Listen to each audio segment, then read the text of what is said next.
Hello and welcome to heart on skill centre 28 Rohtak HUDA complex. आज की हमारी इस वीडियो का टॉपिक है एमएस एक्सेल के अंदर सम इफ और सम इफ एस फॉर्मूले का कैसे यूज़ करना है।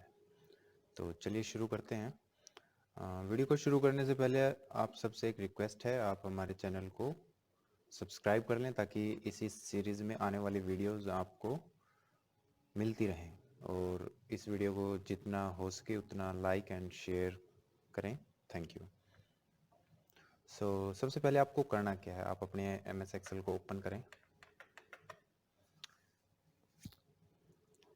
सम इफ और सम इफ एस दोनों ही एक दूसरे से रिलेटेड फॉर्मूले हैं। सम इफ सिर्फ एक कंडीशन के ऊपर आपको रिजल्ट देता है, जबकि वही सेम रिजल्ट अगर आपको एक से ज़्यादा कंडीशन लगा के निकालना हो तो उस सिचुएशन में आपको सम इफ एस यूज़ करना होता है। इसका एक छोटा सा एग्जांपल आपको अपनी शीट में दिखाई दे रहा होगा। एक कॉलम में हमने कुछ एम्प्लॉयज़ लिए हैं और उनके सामने उनका सेल्स का डाटा है। ये जो एम्प्लॉय हैं इस लिस्ट के अंदर डुप्लीकेट हैं।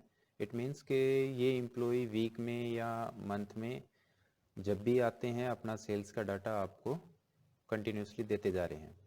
अब क्वेश्चन यहाँ ये है कि आपको पर्टिकुलर किसी एक एम्प्लॉय का ओवरऑल टोटल पता करना है, किसी एक एम्प्लॉय का, जो कि हमारी कंडीशन है, हमारा क्राइटेरिया है।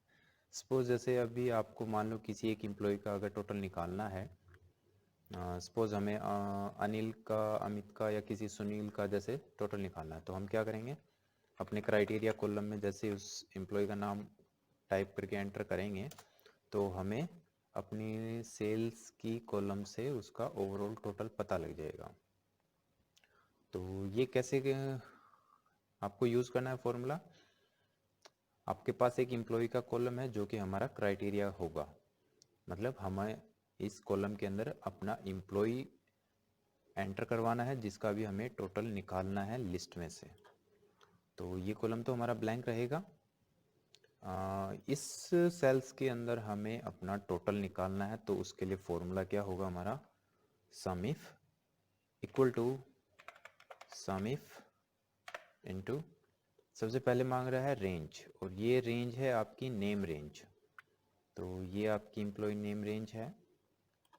आप इसमें हेडिंग लेना चाहो ले सकते हो, कोई प्रॉब्लम नहीं है, बट अच्छी चीज़ यही है कि आप अपना मेन डाटा सेलेक्ट करो, कोमा, देन क्राइटेरिया। अब क्राइटेरिया हमने जैसे पहले डिस्कस किया, तो ये जो सेल है हमारा ये क्राइटेरिया सेल है, इसको सिलेक्ट कर लिया।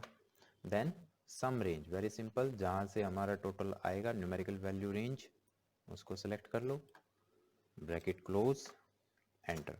अभी फ़िलहाल हमारा रिजल्ट है क्योंकि हमने कोई क्राइटेरिया शो नहीं किया है, एंटर नहीं किया है। जैसे ही हम किसी क्राइटेरिया को मीन्स एज ए किसी एम्प्लॉय को हम यहाँ एंटर करेंगे तो हमारा रिजल्ट हमें मिल जाएगा।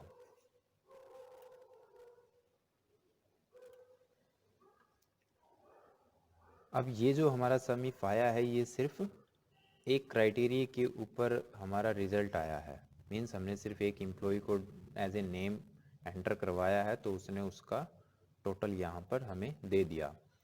बट इसको अगर हम थोड़ा सा आगे एक स्टेप और बढ़ाएं कि भी हमें हमारे पास जो डाटा है एक्चुअल में वो कुछ इस तरीके का है। हमारे पास एम्प्लॉयज़ हैं same as it is, but उन एम्प्लॉयज़ का जो हमारे पास सेल्स का डाटा आता है, हम उसको जो उसकी जो अरेंजमेंट कर रहे हैं वो डेट्स एंड वीक डे के अकॉर्डिंग कर रहे हैं। मीन्स इस डेट को फ्राइडे था और उस दिन इन एज ए एम्प्लॉय अनिल आया, उसने आपको अपना सेल्स का डाटा दिया एंड सो ऑन। अब आप क्या चाहते हो, सेम एज इट इज़ किसी पर्टिकुलर एम्प्लॉय का डाटा निकालना चाहते हो टोटल ऑफ सेल्स का, बट वहाँ आप एक क्राइटेरिया लगा रहे हो, एक नहीं बल्कि एक से ज़्यादा आपके पास क्राइटेरिया हैं कि भी हमें जो टोटल निकालना है वो मीन्स अनिल का निकालना है या किसी भी एम्प्लॉय का निकालना है। दूसरा क्राइटेरिया हमारा ये है कि पर्टिकुलर उस वीक डे का निकालना है। तीसरा हमारा जो क्राइटेरिया है वो है दो डेट्स के बीच का ही वो टोटल आए। इट मीन्स कि मान लो इस डेट से स्टार्ट होके और इस डेट के बीच तक का हमें पर्टिकुलर किसी एम्प्लॉय का टोटल ऑफ सेल निकालना है और उस दिन एक एग्जैक्ट हम डे डिफाइन करेंगे कि भाई इन डेज का हमें टोटल चाहिए। तो अभी हमारे पास क्राइटेरिया कितने हो गए? 3, एक एम्प्लॉय, एक वीकडे और 2 डेट्स के, एक स्टार्ट डेट और एक एंड डेट्स का। तो इसीलिए यहाँ यूज होगा हमारा सम इफ एस। तो इसके लिए शुरू करते हैं। ये हो गया हमारा क्राइटेरिया जहाँ हम इनपुट करवाएंगे एम्प्लॉय नेम। सेकंड सेल हो गया हमारा वीकडे का, जिसमें हम अपना वीकडे डिफाइन करेंगे। और तीसरा हो गया हमारा टोटल सेल, जिसके अंदर हम रिजल्ट निकालेंगे। बट यहाँ जो थर्ड जो क्राइटेरिया है हमारा डेट्स का, हम बाहर नहीं डालेंगे कहीं भी, हम उसको फॉर्मूले के अंदर ही इनपुट करवाएंगे। डालने को हम बाहर भी डाल सकते हैं, लेकिन वो एक थोड़ा सा एडवांस स्टेप हो जाएगा आपके लिए। तो सबसे पहले हम यहाँ अपना फॉर्मूला लगाते हैं, equal to sum if S into, सबसे पहले ये सम रेंज मांग रहा है तो आप सम रेंज सेलेक्ट कर लो, कोमा क्राइटेरिया रेंज 1। तो हमारा फर्स्ट क्राइटेरिया रेंज क्या कहाँ से है? एम्प्लॉय नेम से। इन एम्प्लॉय में से जो भी हमारा क्राइटेरिया होगा, मींस क्राइटेरिया 1, वो हमारा कहाँ से आएगा? फॉर्मूले के अंदर, एम्प्लॉय नेम वाले सेल से। तो सेकंड क्राइटेरिया रेंज हमारा 2 कौन सा है? वीकडे नेम रेंज। और इस रेंज में नाम हम जहाँ से लेंगे वो हो गया हमारा ये सेल। और तीसरा क्राइटेरिया रेंज है हमारी डेट्स, और ये डेट्स होगी हमारी कोमा। अब इन डेट्स में से जो हमें डेट स्टार्टिंग की डालनी है, उसके लिए क्या करना है?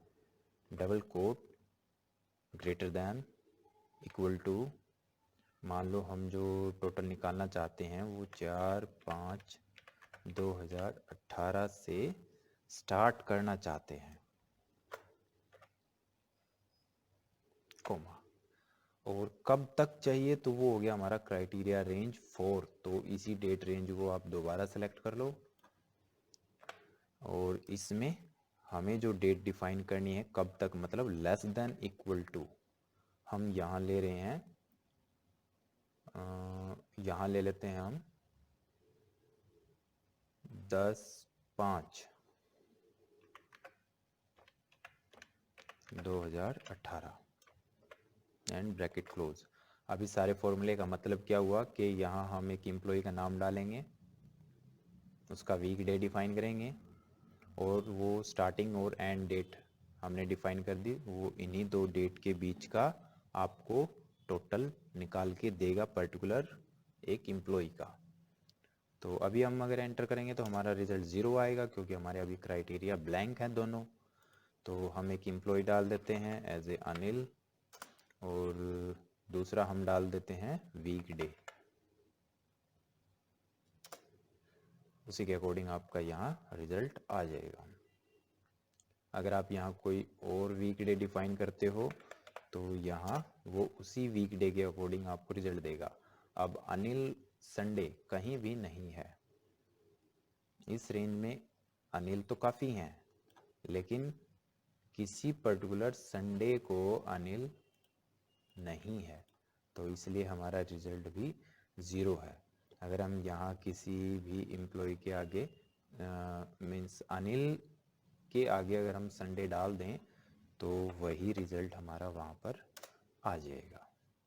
तो ये था आपका सम इफ़ और सम इफ़ एस। आई होप आपको समझ में आया होगा। ये प्रैक्टिस फाइल आपको वीडियो के डिस्क्रिप्शन में मिल जाएगी। वीडियो को लाइक करें, शेयर